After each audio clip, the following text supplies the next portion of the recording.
I'm your host, Jessica Hatch. We are here inspiring hope, spotlighting rare conditions, and uniting families. Today we're going to talk about a condition that only has 350 diagnosed cases in the US alone, known as SYNGAP1. Now we have a mother and her son which has been diagnosed with this condition, along with the sister joining us. Additionally, we are going to have Zoom with Dr. Lloyd Holder. So thank you, Monica, Piper, and Beckett, which is a really cool name, for joining us. How are you guys? I'm all right. How are you? Very good. Hey, be nice. Yeah, it is good to have you all.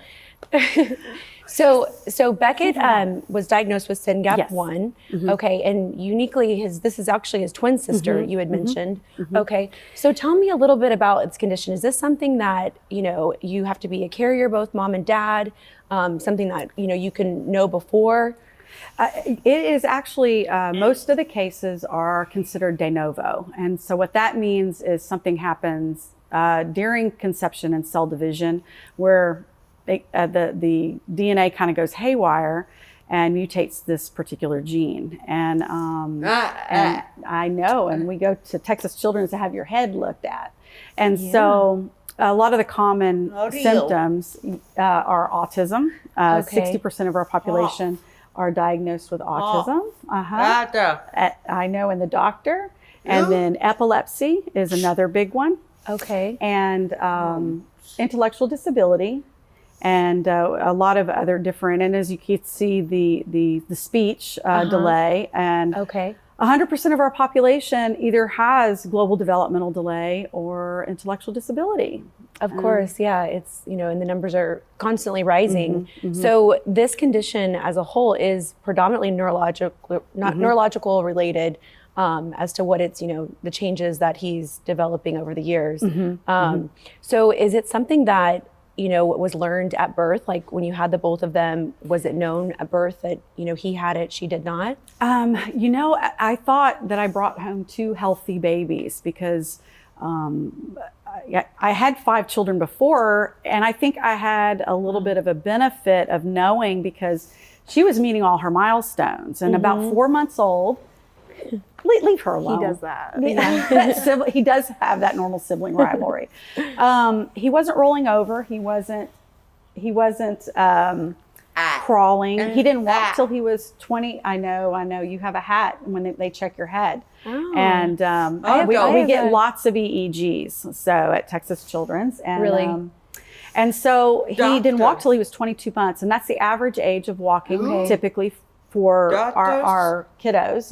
And Dr. Holder sees a bunch of you guys. And Beckett, how old are you? You're 15. 15? Yeah, just turned 15 on May the 7th. Okay, happy birthday. Thank both you. of you guys. Yeah. Does he let you get any attention on your birthday, or does he take it all? Gotta go to another state to celebrate. So y'all are 15. So so I heard something about law school, but you seem super young. My 31-year-old. Your 31-year-old, okay. So I have a baby, I have a girl on either side. I have 5. So I have a 31, a 28, a 26, and then the twins. So I was an older mom when I had them. And I have a girl on either end, and she came with us to graduation with my 31-year-old. How sweet, how sweet. Awesome. So at 15 years old, obviously, I'm assuming he's, homeschooled or in a different developmental program. What does that look like? He's in public school. We started at 3 years old in the county program. We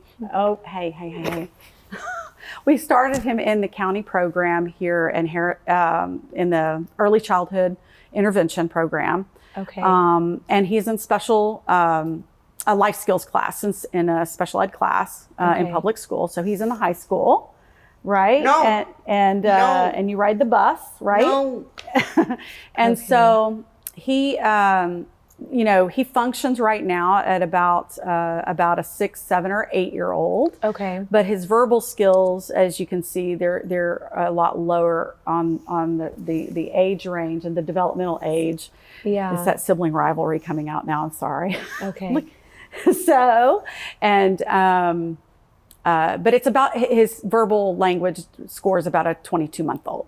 Okay. 1 or 2 words. sentences. Okay. I am going to ask, so Dr. Holder, just as it relates to children and like the timeline of their diagnosis, like what age do you find, most of the children coming to you and actually getting this diagnosis? It can vary. I would say that most parents learn that there is a genetic issue after birth, although there can be some situations where because of abnormalities in prenatal ultrasound, for example, that a genetic workup would be started even before birth. But the vast majority of diagnoses are made after birth. So with Beckett, you've brought them both home and, you're assuming both healthy babies. She's hitting milestones. Like, what age was it that you specifically got, a clear diagnosis that he's one of this, 350, rare conditions? Well, in fact, he was the 6th one in the world diagnosed with this condition at Texas Children's, Baylor College of Medicine, by Dr. Darrell Scott. And in 2012, he was 4 years old. And before that time, typically the diagnostic journey for a rare disease is close to 7 to 10 years. I was very persistent. I think we saw about 19 different specialists, 4 neurologists, in fact, and he actually went missed having epilepsy until he was 5. And so the whole genomic, the exome, the whole genome and the exome DNA test were pretty much at the research stage. I mean, it wasn't very prevalent. It's not covered on insurance. And so I just pressed, the doctors to do this. And they were telling me, well, we don't think insurance is going to cover it. And I said, well, I have to know. I have to know what's going on. Yeah. And I went and took a loan out of the bank, $13,000, and insurance paid a small portion of that. And I got a call 14 weeks later. I got a call and they said he had a condition called SYNGAP1. And there was one research paper published by the scientist that discovered it in humans. And it was only discovered in 2009. It sounds like your efforts put a lot of, attention to this, from him being number 6 to now there being 350 cases over the last, 7 years. Just I think that extra work that you put in, create a little more alone awareness to have people maybe test for it, and it'd be, especially in Houston, I mean, the amount of babies being delivered here, to kind of raise that, hey, this is something else we need to start testing for, right? And you're exactly right. I mean, I didn't know what to do because there was nothing, absolutely nothing on this condition. It was actually found in humans a year after he was born. It was discovered in animal models in 1998. And there was just no connection. And that's when 2 years after he was diagnosed, when he was 6, I started the first organization in the world. And since then, we've not just reached the United States and building our patient population here, but all over the world. We have cases in probably more than 75 different countries. Wow. And you mentioned now the numbers are 1,300 when you put the other countries in it, as far as that have been found and able to be diagnosed. So Piper, tell me, how is it growing up, having a twin, and not only is he not another girl, but it's a boy, and then him having these different challenges. How has it been for you and just in your family? It's just been really difficult sometimes trying to adjust, because you have to constantly adapt to how he's going to act. During school and stuff. Okay, that. She's being nice right now.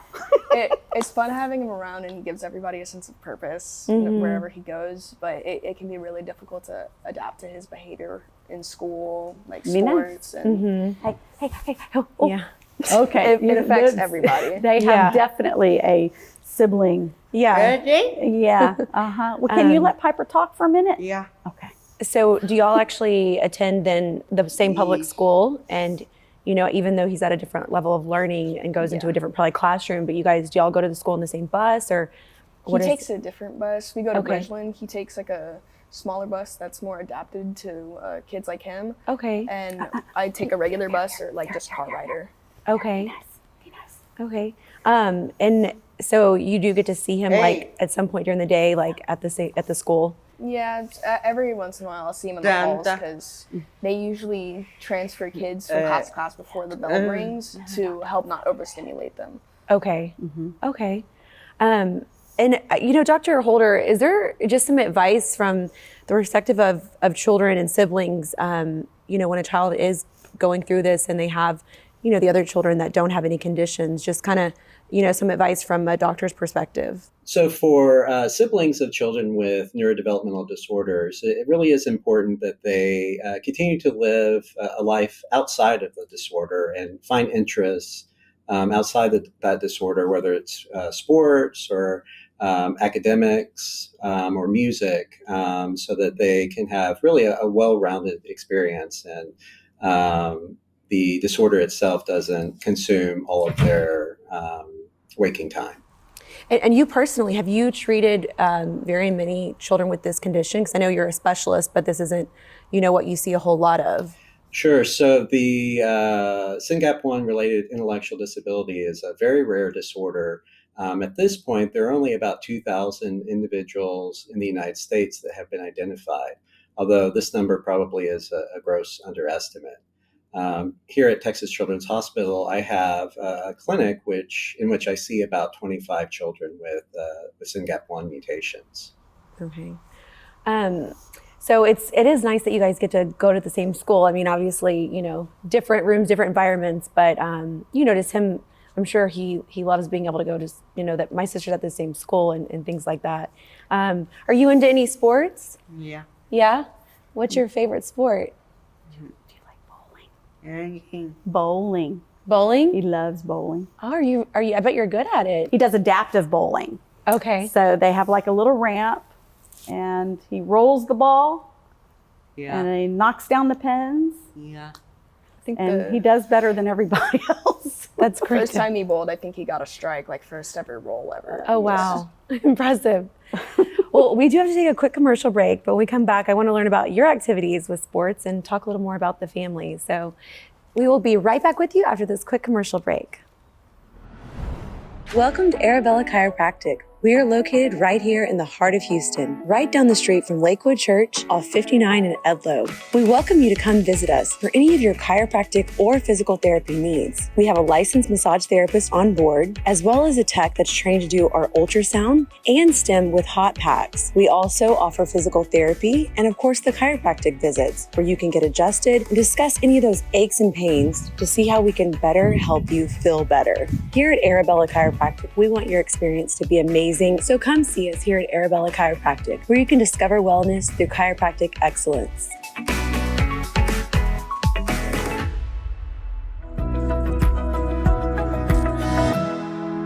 Welcome back from the break. If you have just joined us, we are talking about SYNGAP1. Yes, I know it's probably not something that you've heard of. It was the first time I'd heard of it.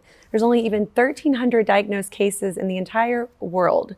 So we have one here with us today, and we're talking about it with his mother and his sister. So before the break, we were just touching about sports and things that he's into, and such a blessing to have the ability to do those things, because I know that brings a lot of probably happiness to his life, and things that some other patients neurologically probably can't even do. So Piper, are you also into bowling, or what's your main sport? You look pretty tall. Are you? I play basketball. Basketball? Yeah. I can see that, and I assume you're good, huh? I guess. I'm a shot blocker. Yes. Great. We have happy hands with Piper. Or do you want to play in college? Or you Yeah. kind of goals to do that? That's wonderful. Are your other siblings athletic? I'm more athletic than them, but Really? I had a few brothers that played football, and my sister ran track. Okay. Yes. Okay, that's awesome. Do y'all have a basketball goal at home? Not at home anymore, but I go to my local rec center and I just hoop. That's wonderful. She picks up games, and she does pretty well against the guys, I have to say. Yeah, I bet. So tell me about the family life and kind of the medical appointments and stuff. Like what does that look like for a family? I mean, 15. You guys are obviously doing an amazing job from the much younger years. I'm sure that were more difficult, but what do his appointments look like on a daily or weekly basis? Well, Beckett right now sees a neurologist in a minute.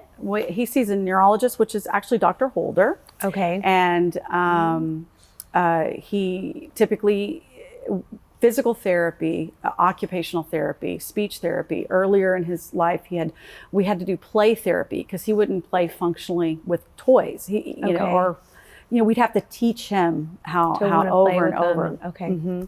And yes, and then assistive technology. Yeah, Okay. I know. And yes, we do the EEG on your head a lot. So he typically has an EEG once a year. We used to have an EEG probably once every 6 months, or when we saw different types of seizure activity. Okay. Is that done at Dr. Holder's office? We do it at Texas Children's. Okay. Yeah. In a minute. And then typically he also sees an infectious disease doctor because he has an autoimmune disorder called PANDAS, which is a psychiatric disorder that responds to strep. And so he's on a prophylactic antibiotic. He takes 7 different medications.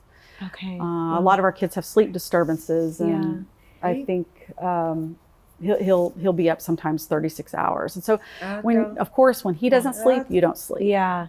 Does insurance play a big part in these medications, or is this something that's, a lot of it out of the pocket? Insurance will pay most, but it all depends on the medications he's on, because when we do different changes, let's say a seizure medication doesn't work. He's on 2 different seizure meds, but when we have to adjust, and it all depends on what the insurance it has on their formulary list, which changes every year. Of course. Like the more awareness, more diagnosis they find that they can help and they can understand, the value and and proving it, paying for it. Right. Yeah. It's been nuts. And for ABA, I mean, it's so expensive for adaptive behavior. We've been very fortunate that we have not had to put him in ABA. We've considered it, but we pretty much have had the behavior at least. You become an expert in the art of distraction. Okay, yeah. Where if you can distract him from something, and draws attention, then typically because he does have typical meltdowns, like as most autistic kids have. But it's very complex, especially even here in Texas. There's not a lot of services. Waiting lists here in Texas are 19 years now. Okay. And he's been on a waiting list since he was 3. And so it's just very difficult. Yeah, because the combination, I would assume too, with if you're just diagnosed with autism, like what's available to you versus, having the additional conditions combined, right? It's like you don't, always fit into what the classroom's like looking to, to really make the most out of those children, either paying or insurance related. And I wanted to ask Dr. Holder, so when he comes in for these EKGs, like now that it's done on an annual basis, like, what are you guys looking for? Like, miraculous changes from year to year, or is it just, small milestones? So we will frequently perform brainwave tests, which are electroencephalograms or EEGs, to evaluate for seizure activity. And this is important because seizures can present in a number of different ways and sometimes be very difficult to identify. So for that reason, we do frequently perform EEGs if there's been any sort of change in a patient's, a child's behavior or evidence of seizures. And what we're looking for is to see if the medications that we're prescribing are still effective, or whether we need to think about changing which medicines they're taking. So with him on those, going back to those EKGs, has he actually, I don't know if y'all go back in to do a follow-up consult to say like, okay, this is what's going on. We've seen progress. Do they get into those details, or is it more just for their factual information? No, they will. And actually I do the science on it with them. Great. So with the organization, I'm what they call a primary investigator on the natural history study through our organization. And we do look at the little nuances and and we're going to go in a little bit.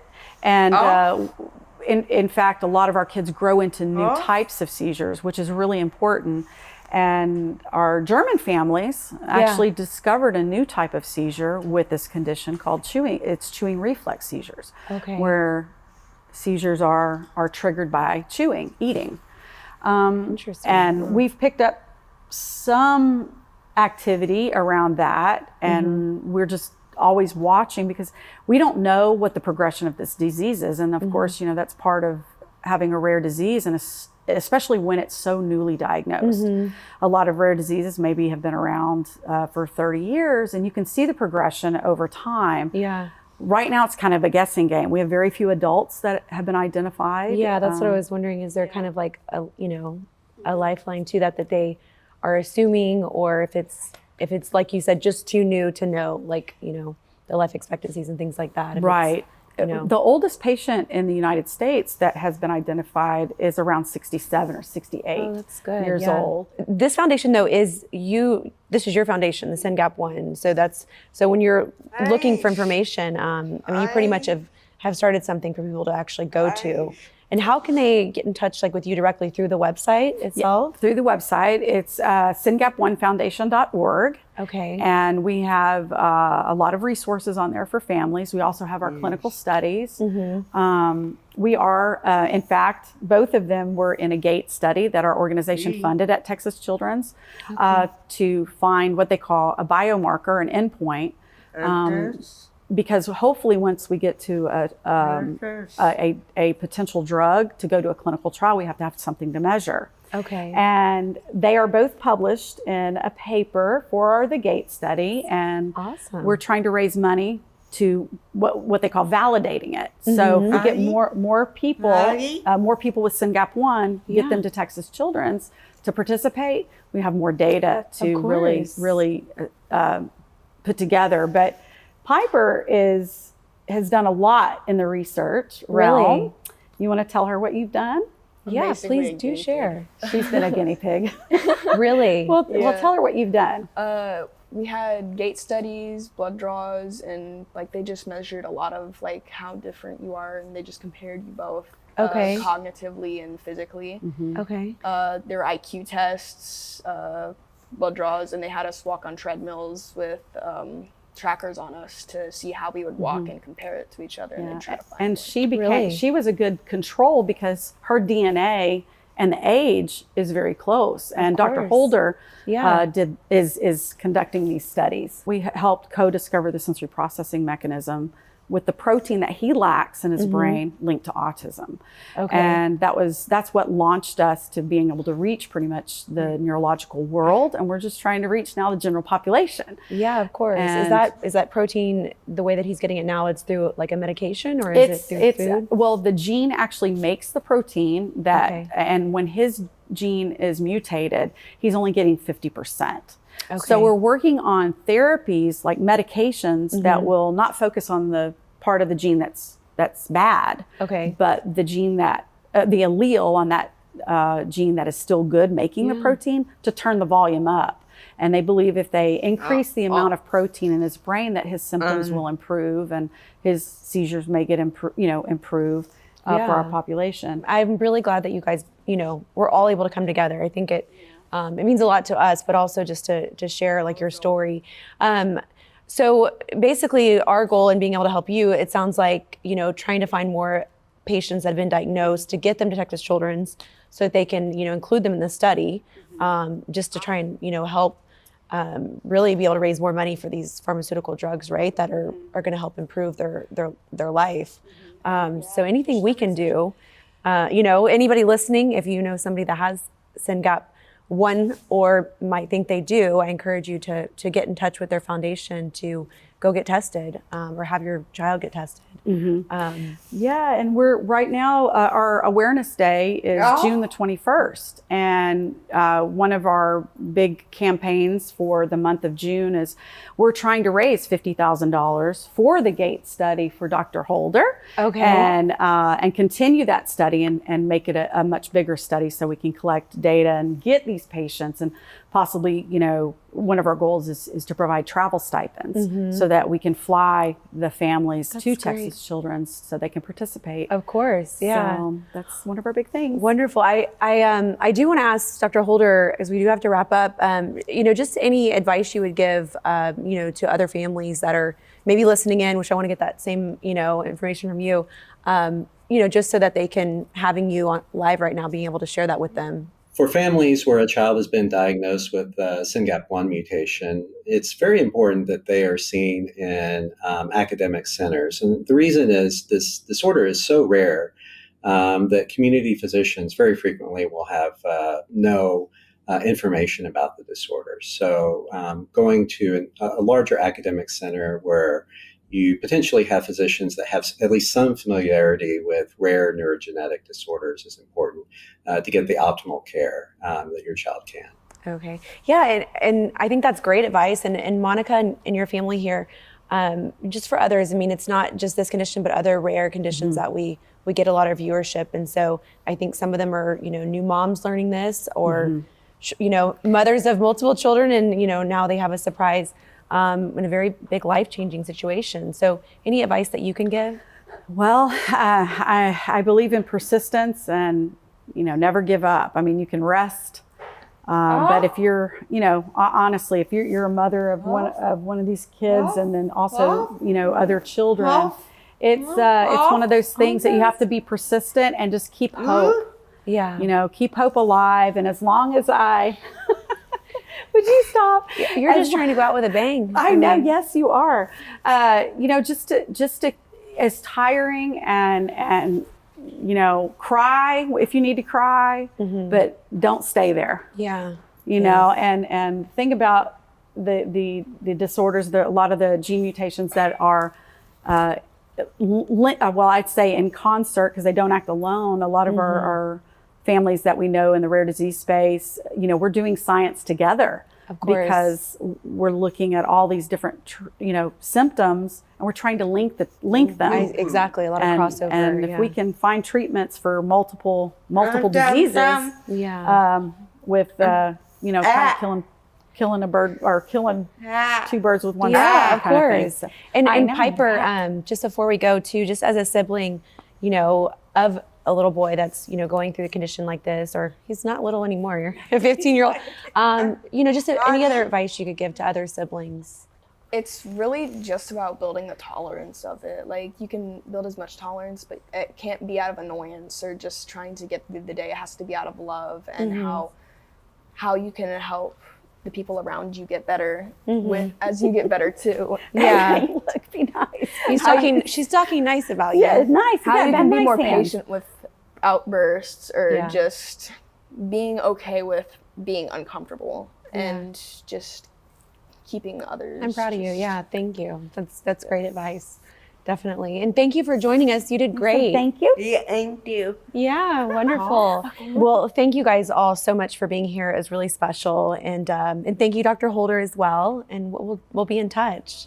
All right. Thank you. Thank you. Yeah. And thank you all for tuning in to another episode of Hatching for Health. We'll see you right back here next Saturday.